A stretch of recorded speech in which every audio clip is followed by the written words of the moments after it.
So I thought it would be nice to share some success stories because it was something that I was interested in. I wanted to hear and research women that were entrepreneurs, that were successful in the online e-commerce space.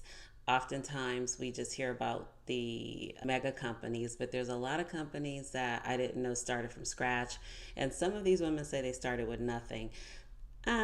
I don't know. We have to qualify that because nothing for somebody else may not be nothing for me. But for the most part, what they're saying is they just built it from scratch, like what we're trying to do here and like what I'm trying to do. So let's get started with the first one.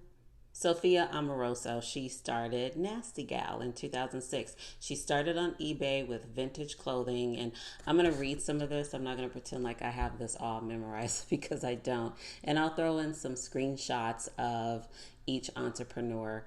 She had an edgy, unique approach to vintage clothing, and she did it all on social media. So there was no money involved in that. That's kind of bootstrapping, so to speak. She quickly grew into a multi-million-dollar business. We like that. And it came from her creativity. She took something that people were already doing and just put her own touch on it.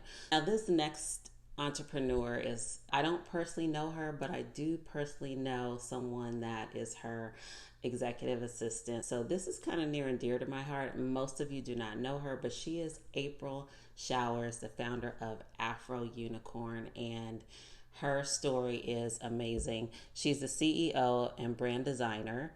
Her background is in real estate and insurance. And once she started this business, her brand has skyrocketed onto the scene. April's brand represents the uniqueness of women and children of color.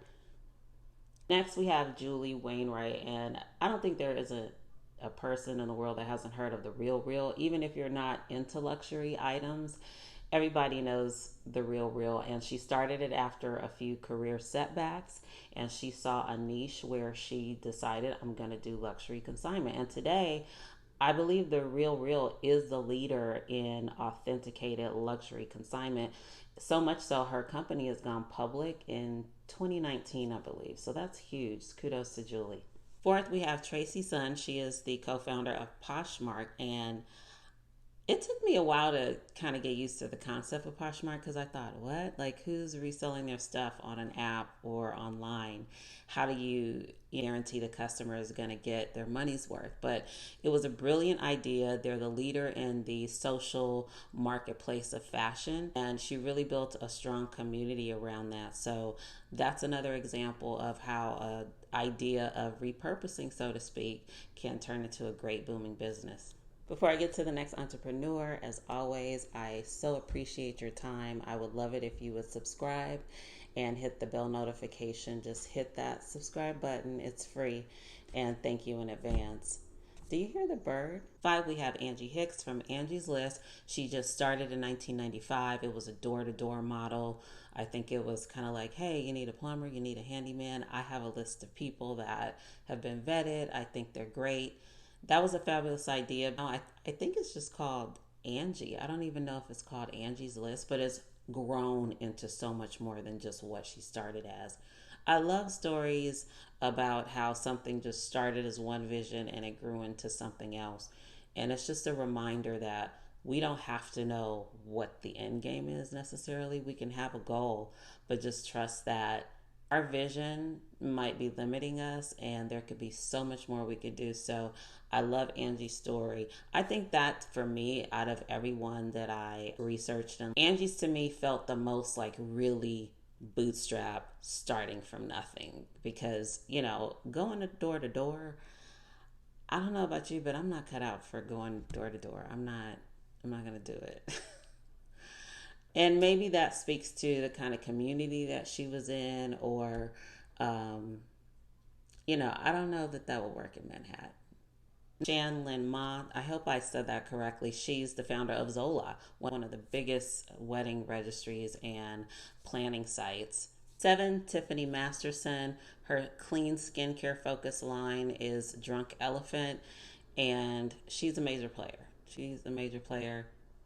Next, Rachel Lim, Love Bonito. Number 9, Monique Rodriguez. If you're a curly girl or a natural girl, you know her line Mielle. It's everywhere. It's in Sally's, Target, Walmart, you name it.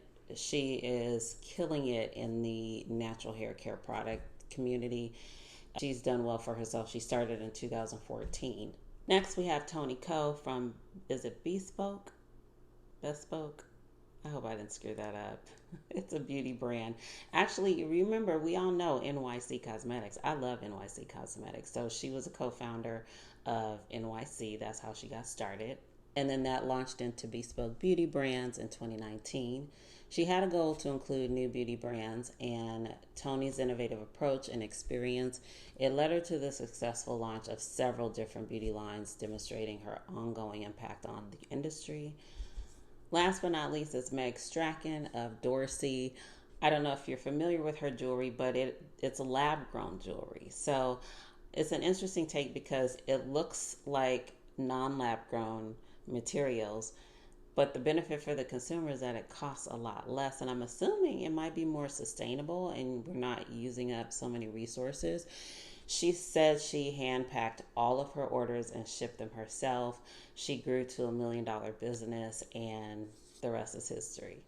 I just want to mention, if you are extremely brand new to business or the online space, I have a free checklist that kind of helps you go off of what to do, and it's in the description. I also have an ebook that you can download. It kind of tells you what to do the first week online, so I hope it's useful. Those are just a few stories. There are a ton of women out there doing things that we will never know of, but just having maybe one or two mentors or somebody that you can look at and say, when times get tough, okay, they did it, so can I, and just take a deep breath. But the point is that if somebody else did it, so can you, so can I.